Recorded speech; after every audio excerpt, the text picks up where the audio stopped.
ਦੇਖੋ ਤੁਸੀਂ ਸਰੋਤੇ ਕਿੰਨੇ ਕਿਸਮ ਦੇ ਹਨ।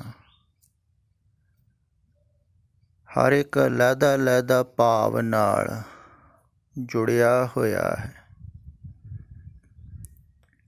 ਤੇ ਜਦੋਂ ਉਹਦੀ ਭਾਵਨਾ 'ਤੇ ਚੋਟ ਹੁੰਦੀ ਹੈ, ਕਿਉਂਕਿ ਗਲਤ ਭਾਵਨਾ ਦੁਆਰਾ ਕਿਤੇ ਜੁੜਿਆ ਹੋਇਆ ਹੈ ਤੇ ਚੋਟ ਤੇ ਹੋਵੇਗੀ। ਉਸ ਭਾਵ ਨੂੰ ਤੋੜਨ ਵਾਸਤੇ ਚੋਟ ਕੀਤੀ ਹੀ ਜਾਵੇਗੀ ਕਿ ਜਿੱਥੇ ਤੁਸੀਂ ਜੁੜੇ ਹੋਏ ਹੋ ਉੱਥੋਂ ਮੁਕਤ ਨਹੀਂ ਹੋ ਸਕਦੇ ਹੋ। ਤੇ ਕਈਆਂ ਦੀ ਧਾਰਨਾ ਤੇ ਚੋਟ ਲੱਗਦੀ ਹੈ ਧਾਰਮਿਕ ਭਾਵਨਾ ਤੇ, ਤੋਂ ਛੱਡ ਕੇ ਚਲੇ ਜਾਂਦੇ ਹਨ। ਕੁਛ ਕੁ ਆਪਣੀ ਸੁਰੱਖਿਆ ਵੀ ਕਰਦੇ ਹਨ, ਜਿਵੇਂ ਇਹ ਤਰਸੇਮ ਸਿੰਘ ਨੇ ਕੀਤੀ ਹੈ।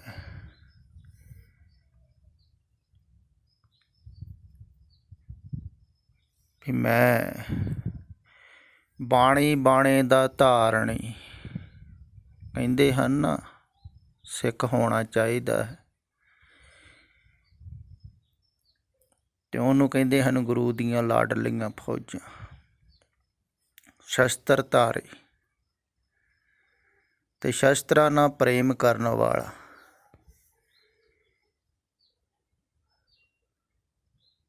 ਇਹਨੇ ਪ੍ਰਗਟ ਵੀ ਕੀਤਾ ਹੈ ਸ਼ਸਤਰਾਂ ਦਾ ਪ੍ਰੇਮ। ਅਸ ਕਿਰਪਾਨ ਖੰਡੋ ਖੜਗ ਤੁਪਕ ਤਬਰ ਅਰ ਤੀਰ, ਸੈਫ ਸਰੋਹੀ ਸਹਿਥੀ ਯਹ ਹਮਾਰੇ ਪੀਰ। ਇਹ ਲਿਖਿਆ ਹੋਇਆ ਹੈ ਵੀ ਸ਼ਸਤਰ ਜਿਹੜੇ ਹਨ ਨਾ, ਇਹਨਾਂ ਨੂੰ ਮੈਂ ਛੱਡ ਨਹੀਂ ਸਕਦਾ ਹਾਂ, ਇਹ ਮੇਰੇ ਪੀਰ ਹਨ।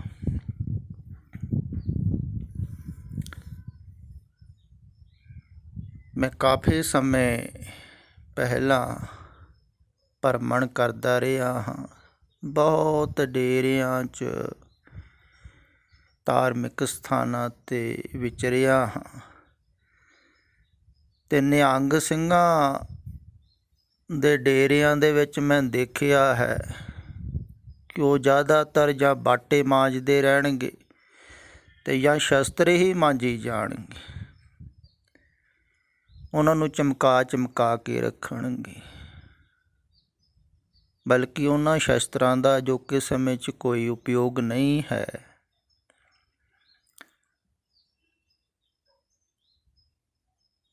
ਪਰ ਪੁਰਾਣੀ ਧਾਰਨਾ ਹੈ, ਜਿਵੇਂ ਲਿਖਿਆ ਹੋਇਆ ਹੈ,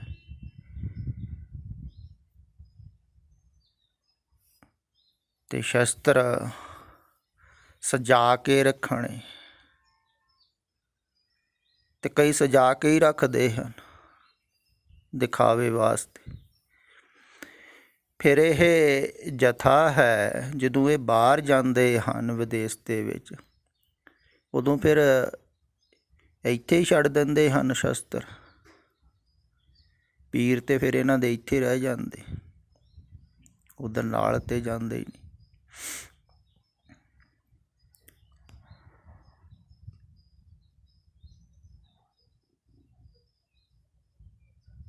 ਤੇ ਸ਼ਸਤਰ ਕੌਣ ਰੱਖਦਾ ਹੈ, ਇਹ ਪਹਿਲਾਂ ਖਿਆਲ ਵਿੱਚ ਲਾਓ ਵੀ ਸ਼ਸਤਰ ਉਹ ਧਾਰਨ ਕਰਦਾ ਹੈ ਜਿਹੜਾ ਡਰਦਾ ਹੈ, ਜਾਂ ਉਹ ਧਾਰਨ ਕਰਦਾ ਹੈ ਜਿਹੜਾ ਡਰਾਉਂਦਾ ਹੈ। ਦੋ ਹੀ ਕੰਮ ਆਉਂਦੇ ਹਨ ਸ਼ਸਤਰ। ਜਾਂ ਤੇ ਭੈ ਹੈ, ਡਰ ਹੈ ਕਿਸੇ ਦਾ, ਤੇ ਆਦਮੀ ਸ਼ਸਤਰ ਰੱਖਦਾ ਹੈ ਆਪਣੇ ਕੋਲ। ਮੈਨੂੰ ਯਾਦ ਹੈ ਇੱਕ ਰਿਸ਼ਤੇਦਾਰ ਸੀ, ਤੇ ਉਹਨੂੰ ਬੜਾ ਸ਼ੌਕ ਸੀ ਸ਼ਸਤਰ ਰੱਖਣ ਦਾ।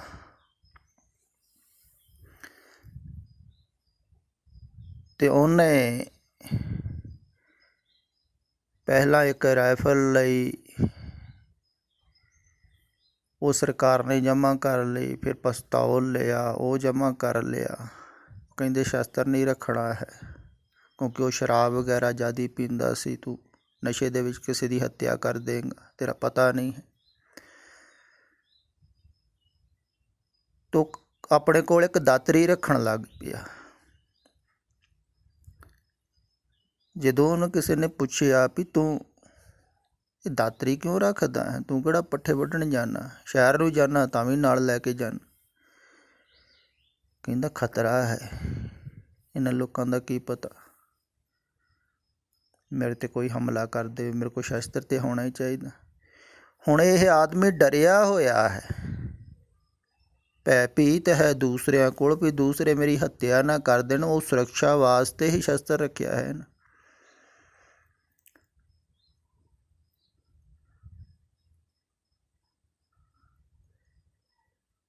ਤੇ ਜਿਹੜਾ ਡਰਦਾ ਨਹੀਂ ਹੈ, ਭੈ ਕਾਹੂ ਕੋ ਦੇਤ ਨਹਿ, ਨਹਿ ਭੈ ਮਾਨਤ ਆਨ। ਕਹੋ ਨਾਨਕ ਸੁਨ ਰੇ ਮਨਾ, ਗਿਆਨੀ ਤਾਹੇ ਬਖਾਨ।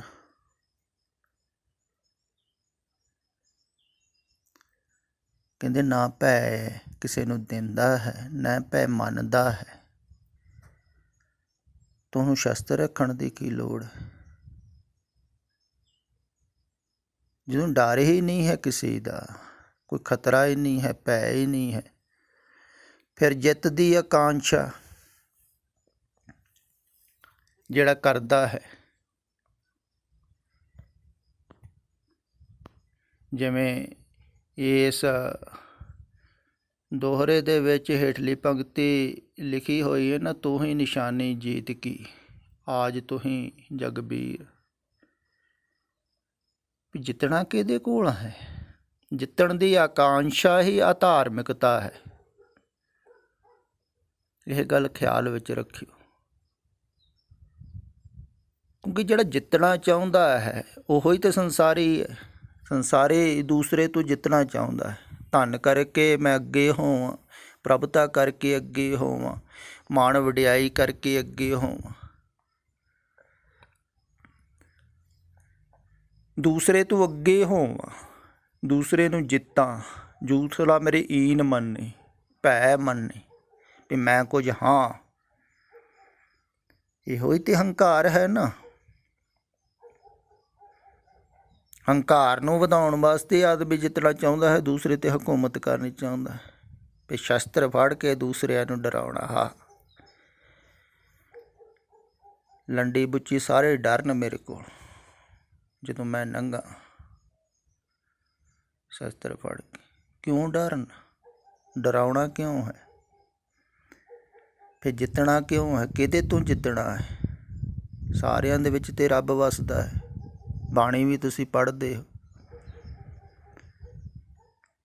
ਵੀ ਸਾਰਿਆਂ ਦੇ ਵਿੱਚ ਇੱਕੋ ਹੀ ਹੈ। ਅਵਲ ਅੱਲਹ ਨੂਰ ਉਪਾਇਆ, ਕੁਦਰਤ ਕੇ ਸਭ ਬੰਦੇ, ਏਕ ਨੂਰ ਤੇ ਸਭ ਜਗ ਉਪਜਿਆ, ਕੌਣ ਭਲੇ ਕੋ ਮੰਦੇ। ਤੇ ਸਾਰਿਆਂ 'ਚ ਰੱਬ ਵੱਸਦਾ ਹੈ। ਤੇ ਕਿਸੇ ਤੂੰ ਜਿੱਤਣਾ, ਇਹ ਤੇ ਹਿੰਸਾ ਹੈ ਨਾ। ਦੂਸਰੇ ਦੇ ਉੱਪਰ ਹੋਣਾ, ਦੂਸਰੇ ਨੂੰ ਡਰਾਉਣਾ, ਇਹ ਤੇ ਹਿੰਸਕ ਪ੍ਰਵਿਰਤੀ ਹੈ। ਹੰਕਾਰੀ ਆਦਮੀ ਇੱਦਾਂ ਕਰਦਾ ਹੈ। ਹੰਕਾਰੀ ਆਦਮੀ ਦੂਸਰੇ ਨੂੰ ਡਰਾਉਂਦਾ ਹੈ, ਦੂਸਰੇ ਤੋਂ ਜਿੱਤਣਾ ਚਾਹੁੰਦਾ। ਨਿਰਹੰਕਾਰੀ ਤੇ ਵਿਨਮਰ ਹੁੰਦਾ ਹੈ। ਉਹ ਕਹਿੰਦਾ ਤੁਸੀਂ ਸਾਰੇ ਮੇਰੇ ਤੋਂ ਚੰਗੇ, ਤੁਸੀਂ ਜਿੱਤ ਜੋ, ਮੈਂ ਹਾਰ ਜਾਵਾਂ। ਇੱਥੇ ਤੇ ਉਲਟਾ ਕੰਮ ਹੋ ਰਿਹਾ ਹੈ। ਕਹਿੰਦੇ ਨਾ ਗੁਰਮੁਖ ਹਾਰ ਚਲੇ ਜਗ ਜੀਤ। ਗੁਰਮੁਖ ਕਹਿੰਦੇ ਹਾਰ ਕੇ ਪਰਮਾਤਮਾ ਦੀ ਦਰਗਾਹ 'ਚ ਪ੍ਰਵਾਨ ਹੋ ਜਾਂਦੇ। ਉਹ ਕਹਿੰਦੇ ਅਸੀਂ ਹਾਰੇ ਹੋਏ। ਹੁਣ ਇਹ ਖਿਆਲ ਕਰੋ, ਕਹਿੰਦੇ ਹਨ ਇੱਕ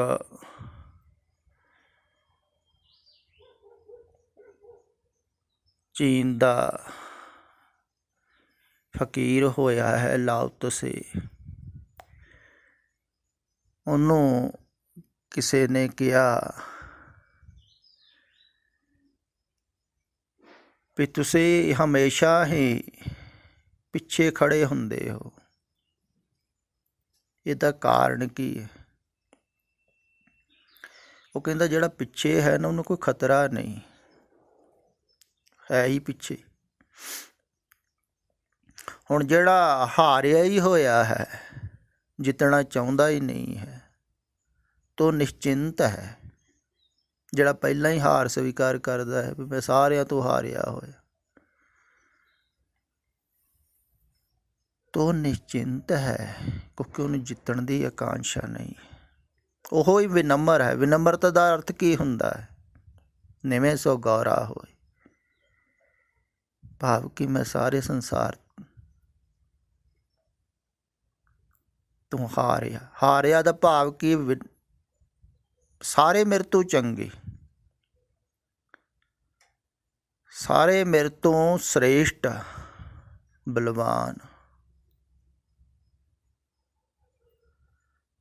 ਤੇ ਜਿਹੜਾ ਸਾਰਿਆਂ ਨੂੰ ਸ੍ਰੇਸ਼ਟ ਜਾਣੇ, ਉਹ ਹੀ ਆਪਣੇ ਆਪ ਨੂੰ ਕੁਛ ਨਹੀਂ ਜਾਣੇਗਾ। ਤੇ ਜਿਹੜਾ ਕੁਛ ਨਹੀਂ ਜਾਣੇਗਾ ਉਹ ਹੀ ਮਿਟੇਗਾ। ਜਿਹੜਾ ਮਿਟੇਗਾ ਉਹੀ ਪਰਮਾਤਮਾ 'ਚ ਅਭੇਦ ਹੋਵੇਗਾ। ਦਾਨਾ ਖਾਕ ਮੇਂ ਮਿਲ ਕਰ ਹੀ ਗੁਲੇ ਗੁਲਜ਼ਾਰ ਹੋਤਾ ਹੈ। ਜਿਹੜਾ ਮਿਟ ਜਾਂਦਾ ਹੈ ਨਾ, ਉਹਦੇ ਵਿੱਚੋਂ ਸੁਗੰਧ ਉੱਠਦੀ ਹੈ। ਫਿਰ ਉਹ ਫੁੱਲ ਬਣ ਕੇ ਖਿੜਦਾ ਹੈ, ਦੂਰ ਦੂਰ ਤੱਕ ਮਹਿਕ ਫੈਲਦੀ ਹੈ, ਭੌਰੇ ਆਉਂਦੇ ਹਨ। ਦੇਖੋ ਉਲਟੀ ਗੱਲ ਹੋ ਜਾਂਦੀ ਹੈ ਨਾ। ਜਿਹੜਾ ਮਿਟਦਾ ਹੈ ਉਹ ਪਾ ਜਾਂਦਾ ਹੈ।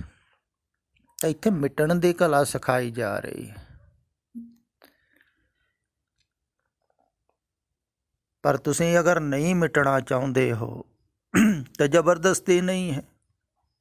ਹੁਣ ਮੈਂ ਕਿਸੇ ਨੂੰ ਕਹਿ ਨਹੀਂ ਰਿਹਾ ਹਾਂ ਵੀ ਤੁਸੀਂ ਆਪਣਾ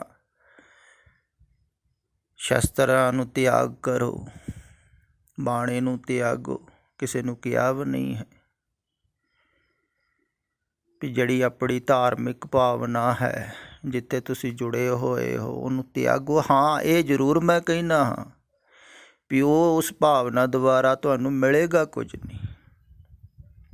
ਇਹ ਸਪਸ਼ਟ ਜ਼ਰੂਰ ਕਰ ਦਿੰਦਾ ਹਾਂ ਮੈਂ ਵੀ ਇਹ ਸੰਸਾਰਿਕ ਹੀ ਭਾਵਨਾ ਹੈ, ਸੰਸਾਰ 'ਚ ਜੋੜਨਾ ਹੈ।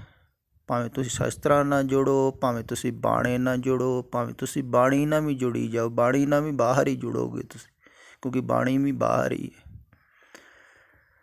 ਪੜ੍ਹੀ ਜਾਓਗੇ। ਦੋਨੋਂ ਹੀ ਸਿੱਖ ਕਹਿੰਦੇ ਹਨ ਜਿਹੜਾ ਬਾਣੀ ਪੜ੍ਹੀ ਜਾਂਦਾ ਹੈ ਅਤੇ ਪਹਿਰਾਵਾ ਪਾਇਆ ਹੋਇਆ ਹੈ।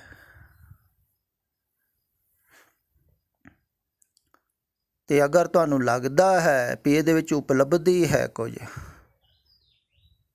ਤੁਸੀਂ ਸੰਤੁਸ਼ਟ ਹੋ,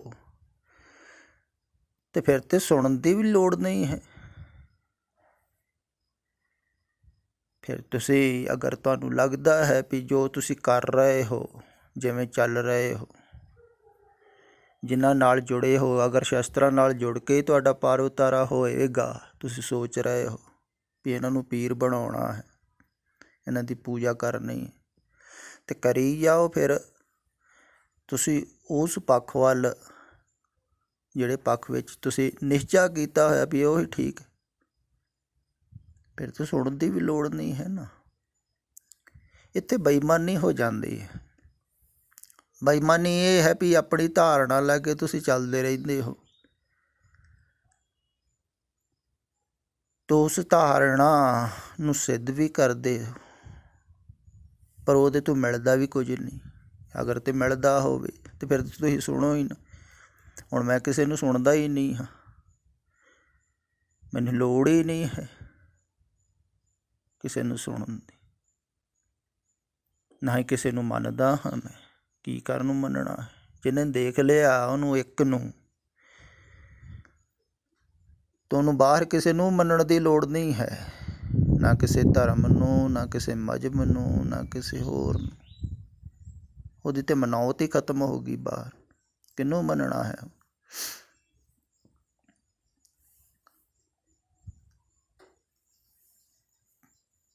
ਤਾਂ ਉਹ ਫਿਰ ਮੰਨਦਾ ਨਹੀਂ ਹੈ, ਉਹ ਜਾਣਦਾ ਹੈ। ਅਤੇ ਜਿਹੜਾ ਜਾਣਦਾ ਹੈ ਨਾ, ਉਹਨੂੰ ਮੰਨਣ ਦੀ ਲੋੜ ਨਹੀਂ, ਕਿਉਂਕਿ ਮੰਨਣਾ ਮਨ ਦੇ ਤਲ 'ਤੇ ਹੁੰਦਾ। ਅਤੇ ਤੇ ਜਿੰਨਾ ਚਿਰ ਮਨ ਦੇ ਤਲ ਤੇ ਆਦਮੀ ਮੰਨ ਰਿਹਾ ਉਹਨਾਂ ਚਿਰ ਮੁਕਤ ਨਹੀਂ ਹੈ। ਉਹ ਕਿਸੇ ਚੀਜ਼ ਨੂੰ ਵੀ ਮੰਨਦਾ ਹੋਵੇ, ਕਿਸੇ ਚੀਜ਼ ਨੂੰ ਵੀ ਸਮਝਦਾ ਹੋਵੇ ਵੀ ਇਹੋ ਹੀ ਮੇਰੀ ਮਨੌਤ ਹੈ, ਮੰਨਦੇ ਹੀ ਹਨ ਲਹਿਦਾ ਲਹਿਦਾ ਲੋਕ। ਕੋਈ ਬਾਹਰ ਕਿਸੇ ਨੂੰ ਮੰਨਦਾ ਹੈ, ਕੋਈ ਕਿਸੇ ਨੂੰ ਮੰਨਦਾ ਹੈ, ਪਰ ਮੰਨਣ ਨਾਲ ਮੁਕਤੀ ਨਹੀਂ ਹੁੰਦੀ ਹੈ।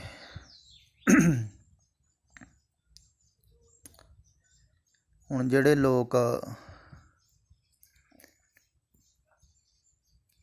ਆਪਣੇ ਆਪਣੇ ਧਰਮ ਦੇ ਵਿੱਚ ਪਰਿਪੱਕ ਵੀ ਹਨ, ਉਹ ਕਹਿੰਦੇ ਹਨ ਅਸੀਂ ਆਪਣੇ ਧਰਮ ਦੇ ਵਿੱਚ ਪੂਰੇ ਹਾਂ, ਅਸੀਂ ਆਪਣੇ ਧਰਮ ਨੂੰ ਮੰਨਦੇ ਹਾਂ, ਆਪਣੇ ਇਸ਼ਟ ਨੂੰ ਮੰਨਦੇ ਹਾਂ, ਆਪਣੇ ਗੁਰੂਆਂ ਨੂੰ ਮੰਨਦੇ ਹਾਂ। ਉਹ ਤਾਂ ਮਨ ਦੇ ਤਲ 'ਤੇ ਹੀ ਹੈ ਨਾ। ਕੋਈ ਦੇਵੀ ਦੇਵਤੇ ਨੂੰ ਮੰਨਦਾ ਹੈ, ਕੋਈ ਪੀਰ ਪੈਗੰਬਰ ਨੂੰ ਮੰਨਦਾ ਹੈ, ਸਭ ਮੰਨ ਹੀ ਰਹੇ ਹਨ। ਅਤੇ ਮੰਨਣ ਨਾਲ ਕੀ ਹੋਊਗਾ? ਜਾਣਾ ਹੈ ਮਨ ਤੋਂ ਪਾਰ, ਅਤੇ ਮਨ ਤੋਂ ਪਾਰ ਜਾਣ ਵਾਸਤੇ ਤੁਹਾਨੂੰ ਉਹਦਾ ਸੰਗ ਕਰਨਾ ਪੈਂਦਾ ਹੈ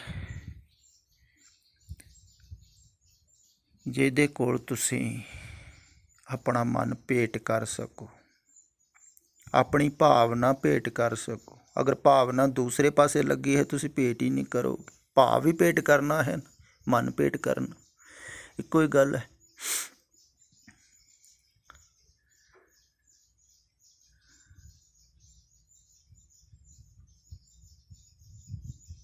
ਅਤੇ ਜਿਹੜਾ ਭਾਵ ਕਿਤੇ ਬਾਹਰ ਲੱਗਾ ਹੋਇਆ ਹੈ ਦੂਸਰੇ ਪਾਸੇ, ਇਹੋ ਹੀ ਮੈਂ ਵਾਰ-ਵਾਰ ਕਹਿਣਾ, ਅਗਰ ਕਿਸੇ ਪਾਸੇ ਵੀ ਤੁਸੀਂ ਜੁੜੇ ਹੋਏ ਹੋ ਅਤੇ ਤੁਸੀਂ ਵਾਸਤਵਿਕ ਦੇ ਵਿੱਚ ਇਹ ਸੁਣੋਗੇ ਹੀ ਨਹੀਂ, ਕਿਉਂਕਿ ਭਾਵ ਤੁਹਾਡਾ ਹੋਰ ਕਿਤੇ ਲੱਗਾ ਹੋਇਆ। ਭਾਵ ਨੂੰ ਛੱਡਣਾ ਹੈ ਤਾਂ ਭਾਵਨਾ ਦੁਆਰਾ ਤੁਸੀਂ ਇਹ ਸੁਣੋਗੇ, ਅਤੇ ਜਦੋਂ ਇਹ ਭਾਵਨਾ ਦੁਆਰਾ ਸੁਣੋਗੇ ਤਾਂ ਇਸ ਭਾਵ ਦੇ ਵਿੱਚ ਬਹੋਗੇ ਮੇਰੇ ਨਾਲ।